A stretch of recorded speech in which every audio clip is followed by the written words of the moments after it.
ನಮಸ್ಕಾರ ವೀಕ್ಷಕರೇ, ನಾನು ನಿಮ್ಮ ಮಂಜುನಾಥ್ ಶರ್ಮಾ. ದಯವಿಟ್ಟು ಇವತ್ತು ನಾನು ಸೋಮನಾಥ ದೇವಾಲಯ, ಗುಜರಾತ್ 12 ಜ್ಯೋತಿರ್ಲಿಂಗಗಳಲ್ಲಿ ಒಂದಾಗಿರ್ತಕ್ಕಂಥ ಮೊದಲನೇ ದೇವಸ್ಥಾನ ಅಂತ ಹೇಳ್ಬೋದು. ಇದರ ಬಗ್ಗೆ ನಾನು ಹೇಳಲಿಕ್ಕೆ ಇಷ್ಟಪಡ್ತೀನಿ. ದಯವಿಟ್ಟು ನಿಮ್ಗೆ ಇಷ್ಟ ಆದರೆ ಇದನ್ನು ಲೈಕ್ ಮಾಡಿ ಮತ್ತು ಸಬ್ಸ್ಕ್ರೈಬ್ ಮಾಡಿ. ಸೋಮನಾಥ ದೇವಾಲಯ ಆಧ್ಯಾತ್ಮಿಕ ವೈಭವ ಮತ್ತು ಐತಿಹಾಸಿಕ ವಿವಿಧತೆಗೆ ಸಾಕ್ಷಿ. ಭಾರತದ ಗುಜರಾತ್ ರಾಷ್ಟ್ರದಲ್ಲಿ ಬೇರಾವಲ್ ಬಳಿ ಇರತಕ್ಕಂಥ ಪ್ರಭಾಸ್ ಪಟ್ಟಣದಲ್ಲಿರುವ ಸೋಮನಾಥ ದೇವಾಲಯ ಕೇವಲ ಧಾರ್ಮಿಕ ಸ್ಥಳ ಅಲ್ಲ, ಆದರೆ ಭಾರತದ ಪ್ರಾಚೀನ ಸಾಂಸ್ಕೃತಿಕ ಮತ್ತು ಐತಿಹಾಸಿಕ ಪರಂಪರೆಯ ಸ್ಮಾರಕ ಕೂಡ ಆಗಿದೆ. 12 ಜ್ಯೋತಿರ್ಲಿಂಗಗಳಲ್ಲಿ ಒಂದಾದ ಶಿವನ ಅತ್ಯಂತ ಪವಿತ್ರವಾದ ವಾಸಸ್ಥಾನ ಅಂತ ಕೂಡ ಇದು ಪ್ರಸಿದ್ಧ ಆಗಿದೆ. ಸೋಮನಾಥ ಸ್ಥಿತಿಸ್ಥಾಪಕತ್ವ ಮತ್ತು ದೈವತ್ವದ ದಾರಿದೀಪ ಕೂಡ ಆಗಿದೆ. ಪುರಾಣಗಳು, ದಂತಕಥೆಗಳು ಮತ್ತು ಐತಿಹಾಸಿಕ ಕ್ರಾಂತಿಗಳಲ್ಲಿ ಮುಳುಗಿರುವ ಈ ದೇವಾಲಯ ಪ್ರಪಂಚದಾದ್ಯಂತ ವಿಶೇಷವಾಗಿ ಲಕ್ಷಾಂತರ ಭಕ್ತರು ಮತ್ತು ಪ್ರವಾಸಿಗರನ್ನು ಆಕರ್ಷಿಸ್ತಾನೇ ಇರುತ್ತೆ. ಇದು ಭಾರತದ ಭವ್ಯವಾದ ಆಧ್ಯಾತ್ಮಿಕ ಮತ್ತು ವಾಸ್ತುಶಿಲ್ಪದ ಸಂಪ್ರದಾಯಗಳಿಗೆ ಒಂದು ನೋಟ ಕೂಡ ನೀಡುತ್ತೆ. ಐತಿಹಾಸಿಕ ಮಹತ್ವ. ಸೋಮನಾಥ ದೇವಾಲಯ, ಇದರ ಇತಿಹಾಸ ಹಲವಾರು ಸಹಸ್ರಮಾನಗಳನ್ನು ವ್ಯಾಪಿಸುವಷ್ಟು ವಿಸ್ತಾರ ಕೂಡ ಆಗಿದೆ. ದೇವಾಲಯದ ಉಲ್ಲೇಖಗಳನ್ನು ಪ್ರಾಚೀನ ಗ್ರಂಥಗಳಲ್ಲಿ ನಾವು ನೋಡಬಹುದು. ಉದಾಹರಣೆಗೆ ಸ್ಕಂದ ಪುರಾಣದಲ್ಲಿ ನೋಡಬಹುದು, ಶ್ರೀಮದ್ ಭಗವದ್ಗೀತೆ ಇದರಲ್ಲೂ ನೋಡಬಹುದು, ಮತ್ತು ಋಗ್ವೇದದಲ್ಲೂ ಕೂಡ ಇದರ ಆಚಾರ ಇದೆ. ಪ್ರಾಚೀನ ಕಾಲದಿಂದಲೂ ಹಿಂದೂ ಧರ್ಮಗಳಲ್ಲಿ ಅದರ ಪೂಜ್ಯ ಸ್ಥಾನಮಾನ ಖಂಡಿತವಾಗಿ ಇದು ಸೂಚಿಸುತ್ತೆ. ಆರಂಭಿಕ ಮೂಲಗಳು. ಇದು ಆರಂಭಿಕ ಮೂಲ ಹೇಗೆ ಅಂತಂದರೆ, ಸೋಮನಾಥದ ಮೊದಲ ದೇವಾಲಯವನ್ನು ಚಂದ್ರ ಅಂದರೆ ಸಾಕ್ಷಾತ್ ಚಂದ್ರ, ದಕ್ಷ ಪ್ರಜಾಪತಿಯ ಅಳಿಯ ಆಗಿರ್ತಕ್ಕಂಥ ರೋಹಿಣಿಯ ಗಂಡ ಇಲ್ಲಿ ಮೊದಲು ಚಿನ್ನದಲ್ಲಿ ನಿರ್ಮಾಣ ಮಾಡಿದ. ಅದಾದ ನಂತರ ಲಂಕಾ ರಾವಣ ಬೆಳ್ಳಿಯಿಂದ ನಿರ್ಮಾಣ ಮಾಡಿದ, ಮತ್ತು ಶ್ರೀಕೃಷ್ಣ ಮರದಲ್ಲಿ, ಮತ್ತು ಅಂತಿಮವಾಗಿ ಮೌರ್ಯ ರಾಜ ಭೀಮದೇವನ ಕಲ್ಲಿನಿಂದ ಈ ದೇವಾಲಯನ ನಿರ್ಮಾಣ ಮಾಡಿದ ಅಂತ ಆಚಾರ ಇದೆ. ದೇವಾಲಯ ಹೀಗೆ ಹಲವಾರು ಅವತಾರಗಳನ್ನು ಕಂಡಿದೆ. ಪ್ರತಿಯೊಂದು ಅದರ ಕಾಲದ ವಾಸ್ತುಶಿಲ್ಪ ಮತ್ತು ಸಾಂಸ್ಕೃತಿಕ ನೀತಿಗಳನ್ನು ಪ್ರತಿಬಿಂಬಿಸುತ್ತೆ. ಮಧ್ಯಕಾಲೀನ ಅವಧಿ. ಈ ದೇವಾಲಯ ವಿದೇಶಿ ಆಕ್ರಮಣದಿಂದ ಅನೇಕ ಆಕ್ರಮಣಗಳು ಮತ್ತು ಅಪವಿತ್ರೀಕರಣಗಳು ಇದಕ್ಕೆ ಒಳಗಾಗಬೇಕಾಗಿ ಬಂತು. 1025ರಲ್ಲಿ ಗಜ್ನಿ ಮೊಹಮ್ಮದ್ ದೇವಾಲಯದ ಮೇಲೆ ದಾಳಿ ಮಾಡಿದ. ಅದರ ಸಂಪತ್ತನ್ನು ಲೂಟಿ ಮಾಡಿ ಗರ್ಭಗುಡಿಯನ್ನು ನಾಶ ಮಾಡಿದಾಗ ಮೊದಲ ಗಮನಾರ್ಹ ವಿನಾಶ ಇಲ್ಲಿ ಸಂಭವಿಸಿತು. ಅತ್ಯಂತ ಕೆಟ್ಟ ವಿನಾಶ ಅಂತ ಇದನ್ನೇ ಹೇಳ್ಬೋದು. ದೇವಾಲಯ ನಾಶವಾಯಿತು. ಇಂತಹ ದಾಳಿಗಳ ಹೊರತಾಗಿಯೂ ಈ ದೇವಾಲಯ ಅನೇಕ ಬಾರಿ ಪುನರ್ನಿರ್ಮಾಣ ಆಯಿತು. ಪ್ರತಿ ಪುನರ್ನಿರ್ಮಾಣ ಭಾರತೀಯ ನಾಗರಿಕತೆ ಮತ್ತು ಮನೋಭಾವದ ಸಂಕೇತ ಕೂಡ ಆಗಿದೆ. ಆಧುನಿಕ ಪುನರ್ನಿರ್ಮಾಣ ಚಾಲುಕ್ಯ ಶೈಲಿಯ ದೇವಾಲಯ ವಾಸ್ತುಶಿಲ್ಪದ ವಿನ್ಯಾಸಗಳನ್ನು ಅನುಸರಿಸಿ ಪ್ರಸ್ತುತ ರಚನೆಯನ್ನು 1951ರಲ್ಲಿ ಪುನರ್ನಿರ್ಮಾಣ ಮಾಡಲಾಯಿತು. ಈ ನಿರ್ಮಾಣದ ಭಾರತದ ಮೊದಲ ಉಪಪ್ರಧಾನಿ ಸರ್ದಾರ್ ವಲ್ಲಭಾಯ್ ಪಟೇಲ್ ಅವರು ಮುನ್ನಡೆಸಿದರು.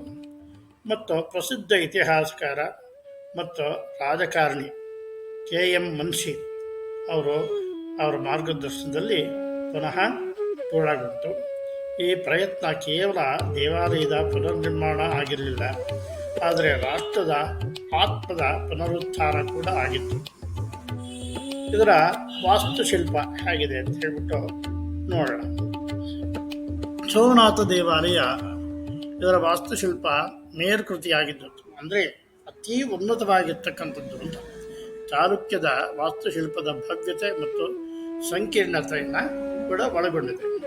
ಈ ದೇವಾಲಯವನ್ನು ಸಾಂಪ್ರದಾಯಿಕ ಕೈಲಾಸ ಸ್ವಾಮಿಯರು ಪ್ರಾಸಾದ ಶೈಲಿಯಲ್ಲಿ ನಿರ್ಮಾಣ ಮಾಡಿದೆ. ಇದು ಸಂಕೀರ್ಣವಾದ ಕೆತ್ತನೆಗಳು, ಭವ್ಯವಾದ ರಚನೆಗಳು ಮತ್ತು ದೈವಿಕತೆಯ ಸೆಲುಗಳಿಂದ ಕೂಡ ನಿರೂಪಿಸಲ್ಪಟ್ಟಿದೆ. ಈ ಬಾಹ್ಯ ವಿನ್ಯಾಸ ಹೇಗಿದೆ ಅಂತಂದರೆ, ದೇವಾಲಯದ ಹೊರಭಾಗ ವಿವಿಧ ದೇವತೆಗಳು, ಪೌರಾಣಿಕ ದೃಶ್ಯಗಳು ಮತ್ತು ಹೂವಿನ ಮಾದರಿಗಳನ್ನು ಚಿತ್ರಿಸುವ ಸಂಕೀರ್ಣ ಕೆತ್ತನೆಗಳಿಂದ ಅಲಂಕಾರ ಮಾಡಲ್ಪಟ್ಟಿದೆ. ಮತ್ತು ದೇವಾಲಯದ ಎತ್ತರದ ಶಿಖರ ಇದೆಯಲ್ಲ, ಆ ಶಿಖರ 155 ಅಡಿ ಎತ್ತರ ಇದೆ. ಸುಮಾರು 10 ಟನ್ ತೂಕದ ಕಲಶ, ಅದರ ಮೇಲಿರ್ತಕ್ಕಂಥ ಕಲಶ 10 ಟನ್ ತೂಗುತ್ತೆ. ಮತ್ತು 27 ಅಡಿ ಎತ್ತರದ ಧ್ವಜಸ್ತಂಭ, ಕಿರೀಟ ಕೂಡ ಹೊಂದಿದೆ. ಗರ್ಭಗೃಹ, ಈ ಗರ್ಭಗುಡಿ ಶಿವನ ಪವಿತ್ರ ಲಿಂಗವಿದೆ. ಇದರಲ್ಲಿ 12 ಜ್ಯೋತಿರ್ಲಿಂಗ. ಆ 12 ಜ್ಯೋತಿರ್ಲಿಂಗದಲ್ಲಿ ಇದೇ ಮೊದಲನೆಯಾದ ಲಿಂಗ. ಅಂಥ ಪವಿತ್ರವಾದ ಲಿಂಗ ಈ ಚಂದ್ರನಿಂದ ಇದು ನಿರ್ಮಾಣ ಮಾಡಲ್ಪಟ್ಟಿತ್ತು. ಅಂಥ ಲಿಂಗ ಇಲ್ಲಿ ಇದೆ. ಇದು ಸ್ವಯಂ ವ್ಯಕ್ತ ಅಂತ ಕೂಡ ನಂಬಲಾಗಿದೆ. ಸ್ವಯಂಭೂ ಇದು. ಸೋಮನಾಥನ ಸಮುದ್ರ ತೀರದಿಂದ ಅಂಟಾರ್ಟಿಕಾದವರೆಗೆ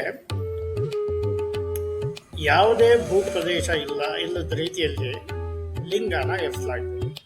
ಆ ದಿಕ್ಕಿನಲ್ಲಿ ಭಾರತೀಯ ಭೂಪ್ರದೇಶದ ಮೊದಲ ಬಿಂದುವಾಗಿ ದೇವಾಲಯದ ಸ್ಥಳವನ್ನು ಸೂಚಿಸುತ್ತೆ. ಮಂಟಪ ತುಂಬ ವಿಶಾಲ ಆಗಿದೆ. ಹೆಚ್ಚಿನ ಸಂಖ್ಯೆಯ ಭಕ್ತರು ಪ್ರಾರ್ಥನೆ ಮತ್ತು ಧಾರ್ಮಿಕ ಕ್ರಿಯೆಗಳಿಗೆ ಸೇರಲು ಅನುವು ಮಾಡಿಕೊಡುತ್ತೆ. ಸಭಾಂಗಣದ ಮೇಲ್ಚಾವಣಿಗಳು ಮತ್ತು ಕಂಬಗಳನ್ನು ಸಂಕೀರ್ಣವಾಗಿ ಇಲ್ಲಿ ಕೆತ್ತನೆ ಮಾಡಲಾಗಿದೆ.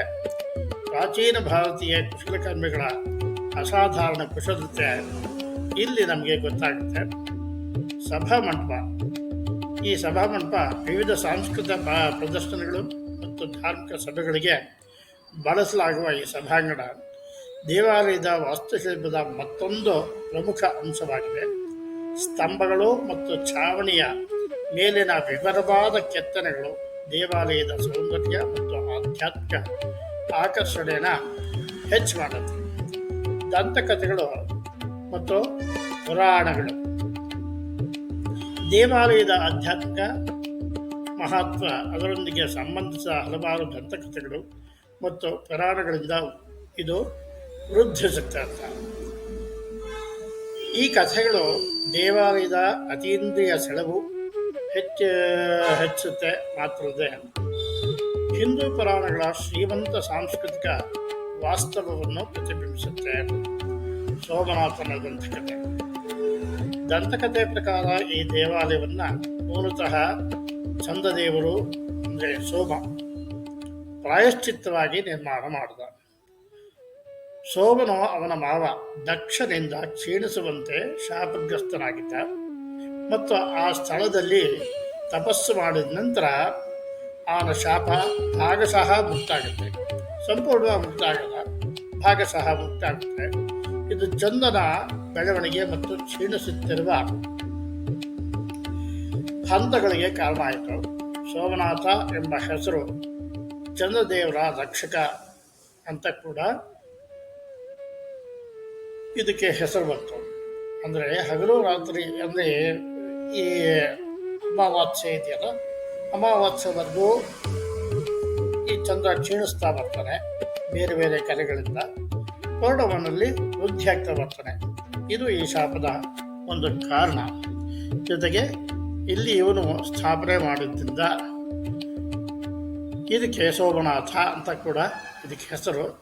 ಮತ್ತು ಈ ಚಂದ್ರನ ರಕ್ಷಣೆ ಮಾಡೋದ್ರಿಂದ ಚಂದ್ರ ರಕ್ಷಕ ಅಂತ ಕೂಡ ಇವನ್ನ ಕರೀತಾರೆ. ಈ ಮೂರು ಪುನರ್ಜನ್ಮ ಈ ದೇವಸ್ಥಾನಕ್ಕೆ. ಈ ದೇವಾಲಯ ರಾವಣ ಬೆಳ್ಳಿನಲ್ಲಿ ಮತ್ತು ಕೃಷ್ಣ ಮರದಲ್ಲಿ ಮತ್ತು ಭೀಮದೇವ ಕಲ್ಲಿನಲ್ಲಿ ನಿರ್ಮಾಣ ಮಾಡುವುದು ಅಂತ ಹೇಳಿದ್ರೆ ಅದರ ದೈವಿಕ ಮತ್ತು ಶಾಶ್ವತ ಸ್ವರೂಪವನ್ನು ಪ್ರತಿಬಿಂಬಿಸುತ್ತೆ. ಇದು ಸಮಯ ಮತ್ತು ಮಾನವ ಸಂಘರ್ಷವನ್ನು ತಡೆದುಕೊಳ್ಳುವ ಸಾಮರ್ಥ್ಯ ಕೂಡ ಹೊಂದಿದೆ. ಗಜ್ನಿ ದಾಳಿ, ಸೋಮನಾಥನ ಮೇಲೆ ಗಜ್ನಿ ದಾಳಿ ಮೊಹಮ್ಮದ್ ನಿರೂಪಣೆಯು ಅವಿರತವಾಗಿ ಅಂತರ ಒಂದೇ ಸಮ ಮಾಡ್ತಾನೆ ಇದ್ದ ಮತ್ತು ತ್ಯಾಗದ ಕಥೆಗಳಲ್ಲಿ ಇದು ಮುಳುಗು ಹೋಗಿದೆ. ದೇವಾಲಯದ ಅರ್ಚಕರು ಮತ್ತು ಭಕ್ತರು ತಮ್ಮ ಪ್ರಾಣದಿಂದ ದೇವಾಲಯವನ್ನು ರಕ್ಷಿಸಿದ್ರು. ಪ್ರಾಣ ಕೊಟ್ಟಾದರೂ ತಮ್ಮ ದೇವಾಲಯ ರಕ್ಷಣೆ ಮಾಡಬೇಕು ಅಂತ ಹೇಳ್ಬಿಟ್ಟು ಗಜ್ನಿ ಮೇಲೆ ಹೋರಾಡಿ ಎಷ್ಟು ಪ್ರಯತ್ನ ಪಟ್ಟು ಅಂತ ಹೇಳಲಾಗುತ್ತೆ. ಮತ್ತು ಅದರ ನಾಶದ ನಂತರ ಕೂಡ ಅವರ ನಂಬಿಕೆ ಅಚಲವಾಗಿ ಉಳಿದಿದೆ. ಇದು ಮತ್ತೆ ಮತ್ತೆ ಅದರ ಪುನರ್ನಿರ್ಮಾಣಕ್ಕೆ ಕಾರಣ ಆಯಿತು. ಇಲ್ಲೇ ಇತ್ತು ಅಂದರೆ ಅದಾಗಲೇ ನಾಶ ಆಗಬೇಕಾಗಿತ್ತು ಅಂತ ನಾನು ಅಂದ್ಕೊಂಡಿದ್ದೇನೆ. ಧಾರ್ಮಿಕ ಮತ್ತು ಸಾಂಸ್ಕೃತಿಕ ಚಟುವಟಿಕೆ. ಸೋಮನಾಥನ ದೇವಾಲಯ ಕೇವಲ ಐತಿಹಾಸಿಕ ಪ್ರಾಮುಖ್ಯತೆಯ ತಾಣವಾಗಿರದೆ ಧಾರ್ಮಿಕ ಮತ್ತು ಸಾಂಸ್ಕೃತಿಕ ಚಟುವಟಿಕೆಗಳ ರೋಮಾಂಚಕ ಕೇಂದ್ರ ಕೂಡ ಇದು ಆಗಿದೆ.